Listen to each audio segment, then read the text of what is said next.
السلام عليكم. kusoo dhawaada mawduuceena maanta.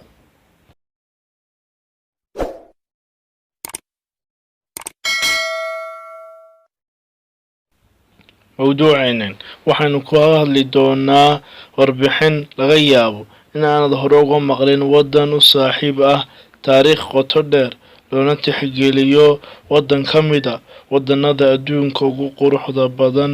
waddankaas oo lagu magacaabo Turkiga ama Turkiya, kaas oo talada hayo hogaamiyaha mayalka adag ee hantay quluubta shacabkiisa Recep Tayyip Erdogan.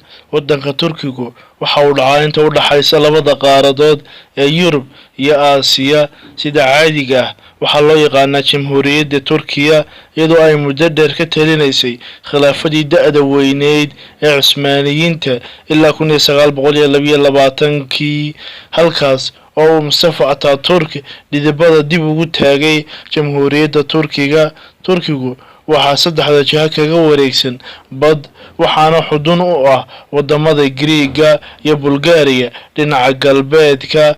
waxaa jihada bariga ama dhinaca bariga ka xiga wadamada la kala yiraahdo Georgia, Armenia iyo Iran, halka ay koonfurta la leedahay Ciraaq iyo Syria.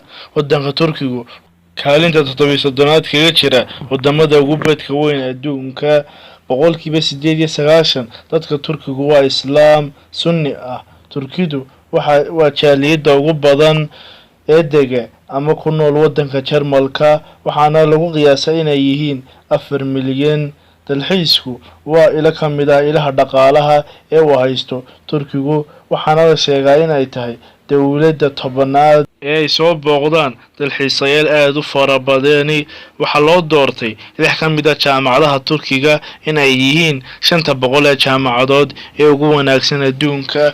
dadku waxay u maleeyaan Istanbul in ay tahay caasimadda waddanka Turkiga, balse arrintu taa way ka gedisan tahay. waxaa lagu magacaabaa caasimadda Turkiga in ay tahay Ankara.